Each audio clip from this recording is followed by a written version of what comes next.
네, 오늘 이제 드디어 전무후무했던 우박의 재앙이 내리는 것을 보게 됩니다. 지금 몇 줄에 걸쳐서 그 우박이 심히 강하고 심해서 불덩이가 우박에 섞여서 내렸다. 그리고 밭의 모든 채소, 한마디로 말해서 짐승과 사람의 먹을거리를 다 없애버렸다라고 얘기를 하고 있습니다. 심지어 사람과 짐승 막론하고 이 우박이 내려서 그 모든 것들을 치고 상하게 했다고 지금 이 한정된 지면의 성경에서 지금 몇 절을 통해서 하나님이 이 재앙이 얼마나 심했는가를 지금 말씀하고 있습니다. 우리는 이걸 글로 읽고 이렇게 하니까 그렇지 실제적으로 심한 빗방울만 쏟아져도 우리 그 추석 한 주 내내 비가 왔고 지금도 비가 오고 있어요. 비가 오고 있는데 그렇게 조금만 불편하고 또 그러는데 여기에 예를 들어 그 빗방울이 아니라 작은 우박, 아주 작은 우박만 와도 정말 다들 너무나 놀라고 힘들 것이라고 생각해요. 그런데 여기에 이제 불까지 섞여서 내린다고 하니까 이 재앙이 얼마나 무서웠을지, 어둡고 또 불덩이는 떨어지고 이러면 정말 무서웠을 것 같아요. 작년인가 저희 아들이 이제 지금은 이제 아닌데 그때는 텍사스에 살았어요. 그래서 텍사스가 미국에서 남쪽에 있는데 거기에 이제 그 날도 너무 덥지만 여름이 지나갈 때쯤에서 허리케인이 많이 이렇게 그 텍사스를 이렇게 강타한다고 해요. 그래서 허리케인이 이제 강타를 했는데 그때 이제 우리 아들이 아침에 출근할 때 그거를 이제 그 동영상을 찍어가지고 저희한테 보내주는데 앞에 차들이 가려다가 막 멈추고 있는데 그 앞에 이제 더 이상 못 나간다고 길을 우회해서 가야 된다는 거예요. 그러면서 동영상에 보니까 그 텍사스를 저도 갔을 때 그 길가에 있는 가로수들이 우리나라 이런 가로수가 아니라 너무너무 큰 고목들이 이렇게 있는 거예요. 근데 이제 그 고목이 그 허리케인이 오고 하면 이게 송두리째 뽑혀가지고 도로에 이렇게 쓰러지면은 그 도로를 사람들이 그 차가 다니지를 못하는 거예요. 너무 큰 그 나무가 뽑혀 있으니까. 그래서 그걸 우회해서 이렇게 지나가고 이런 도로가 몇 개만 이렇게 좀 생기면은 그 텍사스의 이제 한 주 어느 부분이 다 아예 그냥 뭐 학교도 안 가고 회사도 못 가고 이런 지경이 이른다고 해요. 근데 그걸로만 끝나는 것이 아니라 저희 아들이 있는 지역이 물론 이제 미국 땅이 정말 얼마나 넓을까를 제가 알았는데 한 주에서 어떤 한 동네는 완전히 이제 이렇게 허리케인으로 인해서 거의 쑥대밭이 돼서 막 나무도 뽑히고 차도 못 다니고 이러는데 정전이 돼가지고 저희 아들도 2주간 정전이 돼서 정전이 복구가 안 돼가지고 이제 작은 아들 집에 가서 있었던 그런 기억이 생각납니다. 한마디로 말해서 수원에서 이런 허리케인이 왔다 갔다 하면은 수원에서 인계동은 아예 마비가 돼서 그냥 차도 못 다니고 정전되고 여기 우만동은 괜찮고 이런 이제 상황이 벌어진다고 해요. 근데 그것만으로도 사람들이 일상에 너무 힘들다고 우리 아들이 그 2주간 이렇게 정전이 회복이 안 되니까 복구가 참 미국은 모든 게 너무 느리더라고요. 그래서 뭐 냉동실, 냉장고에 있는 모든 음식이 다 상하고 다 버리고 또 그것뿐만 아니라 그쪽에 있는 마트나 이런 데는 다 이제 상해서 버려야 되는 그런 일들이 그래서 제가 이게 우리 아들이 이제 그 얘기를 하길래 이게 몇 년 만에 온 허리케인인가 보지? 그랬더니 그게 아니라 해년마다 그렇게 한다는 거예요. 그런데 해년마다 미국은 그거를 어떻게 대책을 못 세워서 해년마다 그렇게 마트들이 상하고 썩고 이렇게 한다고 합니다. 그래서 허리케인이 어느 정도 이제 뭐 이렇게 오는 즈음 되면은 마트에서 빅세일을 한다고 합니다. 그래서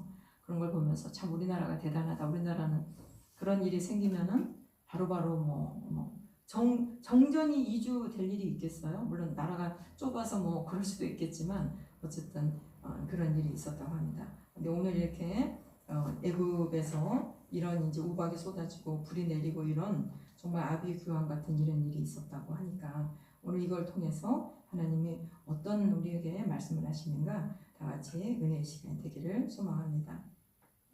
이제 어찌 보면 우리가 오늘 읽었던 말씀 마치 한 편의 거대한 재난의 영화와 비슷한 모습이에요. 사실은 우리가 이렇게 이제 평안하게 우리는 얘기하지만 하늘에서 어떻게 보면 불이 섞인 우박이 쏟아져 내리고 땅의 모든 것이 다 이제 송두리째 다 없어지고 식물이 다 이제 초토화되는 이런 상황에서 이렇게 되었다는 것입니다.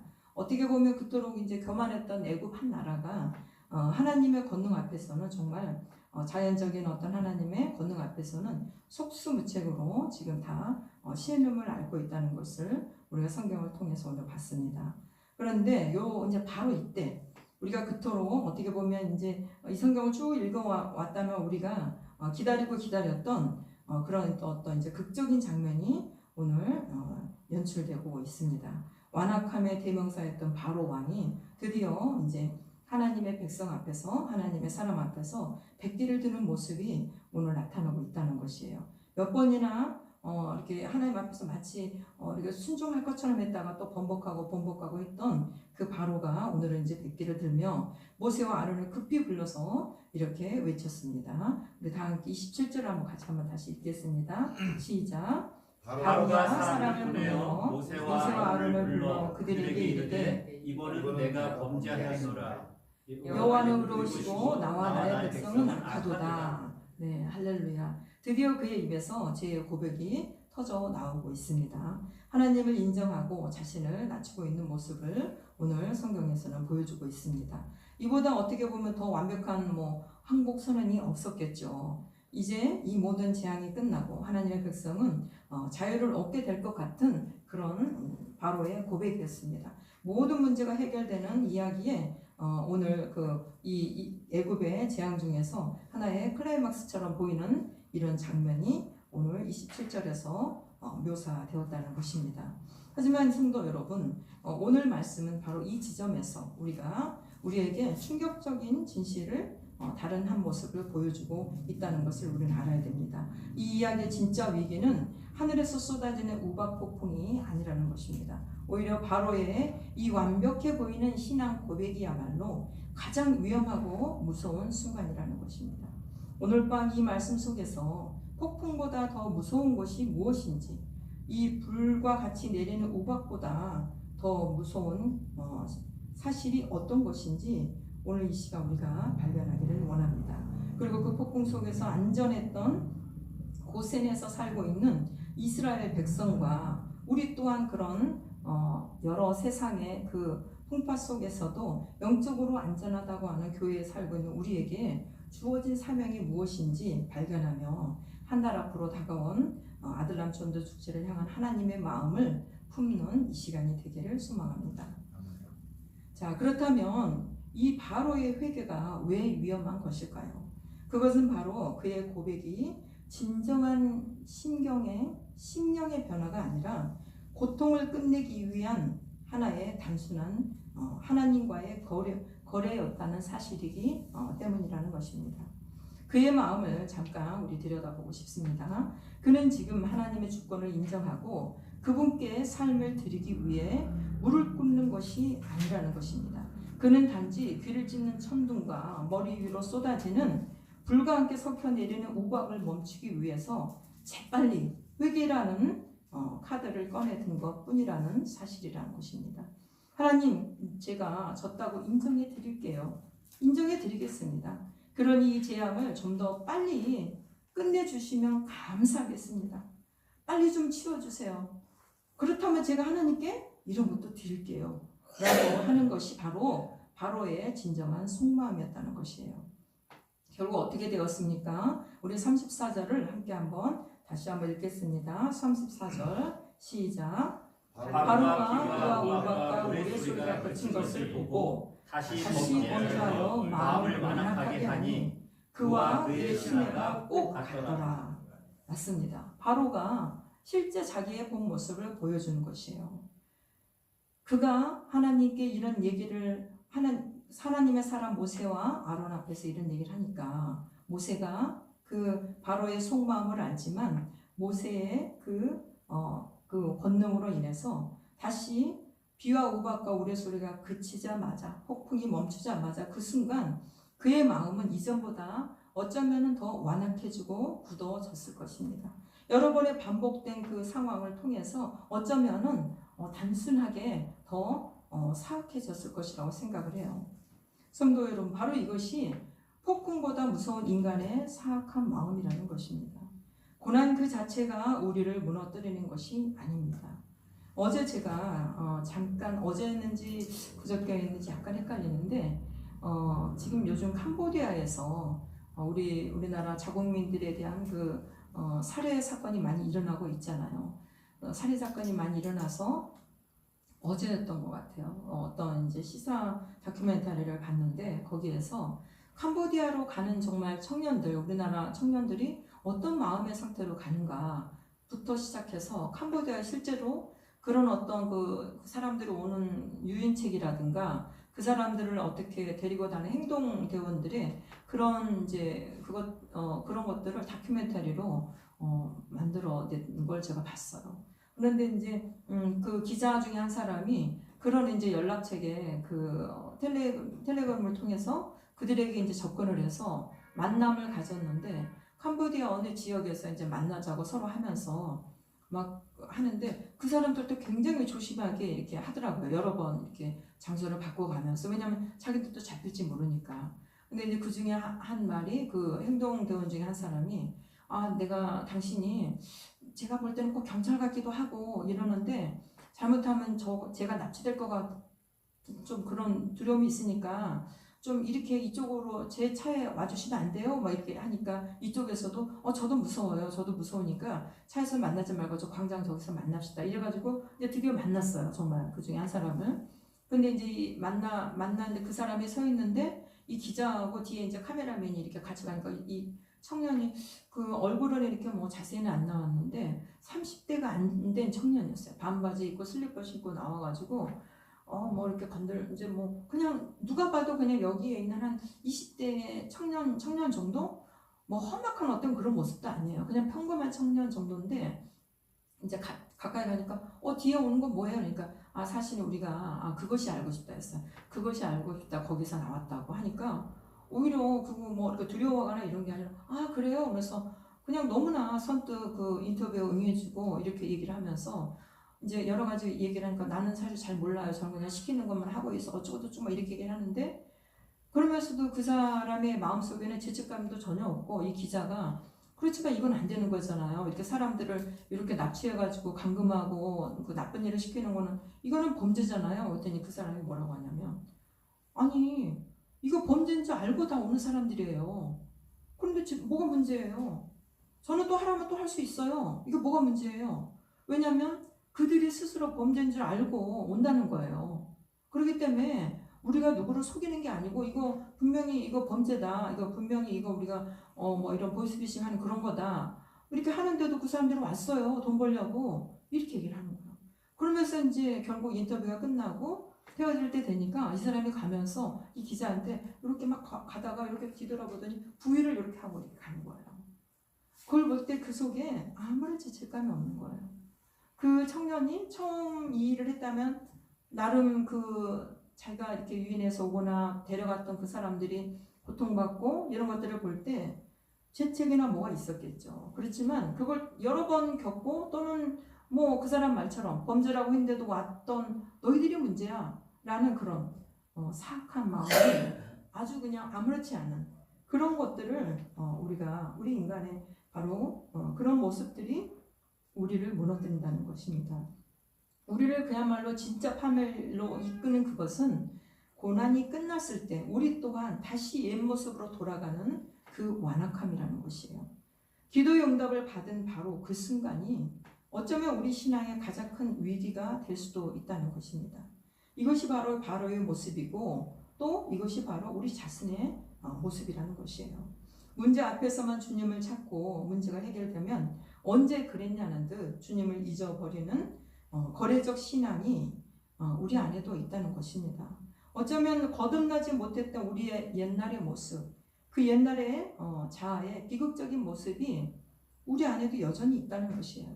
우리가 하나님을 만나서 어떤 계기를 통해서 변화를 갖고 또 새로운 마음으로 우리가 하나님 앞에서 그리스도인인 것처럼 살고 있지만 요즘 뉴스에 많이 오르내리고 있는 많은 그리스도인들의 모습들을 통해서 우리가 과연 저분이 예전에는 저런 모습으로 하지는 않았을 텐데 그분은 분명히 그리스도인이에요. 누가 봐도 존경받는 우리 기독교계의 지도자이고 대단한 사람인데도 그가 너무나 우리 하나님 말씀과 신앙하고 전혀 다른 어떤 모습에서 나름 기독교인이라고 나름 종교 지도자라고 하는 모습들을 통해서 볼 때 우리가 얼마나 위험천만한 삶을 살고 있는지 우리가 알아야 된다는 것입니다.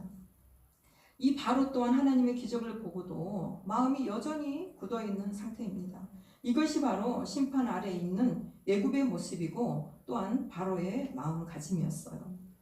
자, 이제 우리 또 이 본문에서 또 한편의 완전히 다른 현장이 오늘 본문에는 대조적으로 나타나고 있습니다. 우리의 시선을 바로의 궁전에서 애굽의 한 작은 땅으로 잠시 옮겨보기를 원합니다. 성경은 이 비극적인 이야기 한가운데에 너무나 대조적인 한 문장을 기록하고 있습니다. 우리 26절 다 함께 읽겠습니다. 시작. 26절입니다. 이스라엘 자손들이 있는 그곳 고센 땅에는 유박이 없었더라. 맞습니다. 온 세상이 심판의 폭풍우에 휩쓸리고 있을 때 하나님의 백성이 있는 고센만큼은 완벽하게 안전했다는 것입니다. 우리는 이 말씀을 보며 영적으로 한편으로는 안도감을 가질 때도 있습니다. 하나님 감사합니다. 저 끔찍한 세상의 심판 속에서 나를 오늘도 구별하여 지켜주시니 참으로 감사합니다. 이러한 우리의 고백이 많은 죄악 가운데 있는 사람들의 어떤 그 힘든 상황을 볼 때마다 우리 마음 가운데 우리 자신의 마음을 쓸어 담으며 우리가 이런 고백을 할 때가 있다는 것입니다. 이 장면에서도 마찬가지로 우리가 성경을 읽으면서 오 하나님, 하나님은 여전히 이러한 여러 가지 그 심판 속에서도 하나님께서는 고통받는 이스라엘 백성들을 하나님의 손으로 보호하셨군요. 이 고백이 우리 안에 있을 때가 있습니다. 하지만 성도 여러분, 여기서 우리는 가장 중요한 질문을 던져야 한다는 것이에요. 하나님은 이스라엘 백성에 거하는 그 곳에서만 안전하게 왜 하셨을까요? 물론 뭐 여러 가지 대답은 있죠. 그 애굽 사람들의 완악함, 애굽 사람들의 그 우상을 섬기는 모습 앞에서 진정한 하나님이 누구이신가 이거를 보이시려고 하셨다. 이런 정답만 우리가 말할 수 있는 것은 아니라는 것이에요. 우리만 안전하고 우리만 평안하고 우리끼리만 행복하라고 이 특별한 은혜를 주신 것일까요? 진정으로. 만약 그렇다면 우리의 구원은 너무나 이기적이고 너무나 저차원적인 것이 되고 말 것입니다. 하나님께서 심판받는 그 애굽 땅 한가운데에 고센을 남겨두신 그 이유에 대해서 오늘 우리가 여러분과 같이 나누고자 한다는 것입니다. 하나님께서는 결론적으로 너무나 분명한 말씀을 이때 그리고 지금 오늘날 하나님은 이 본문을 통해서 말씀하시고 계신다는 것을 우리는 알아야 돼요. 그 고센은 안락한 도피처가 아니라 세상 한가운데 세워진 구원의 전시관이었다는 사실을 우리는 알고 있습니다.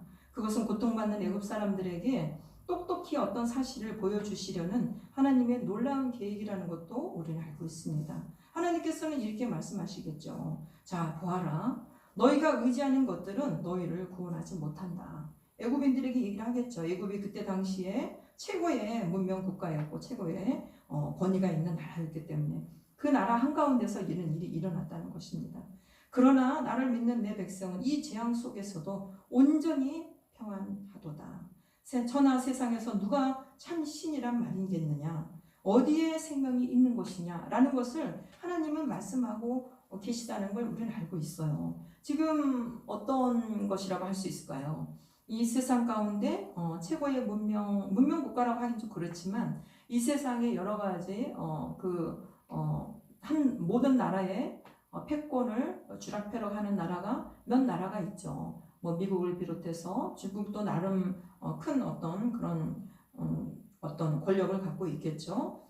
그런 모든 나라 가운데 하나님께서 어떻게 일하시는가? 우리는 세계 뉴스를 볼 때 그 뉴스를 해석하는 것이 단지 그 뉴스를 해설하고 있는 그 앵커의 목소리로 그 나레이션으로 우리가 해석만 해서는 안 된다는 거예요. 그 속에서 우리는 살아있는 우리가 그리스도인들의 눈으로 그것을 다시 성경과 말씀을 빗대서 해석할 수 있어야 된다는 것입니다.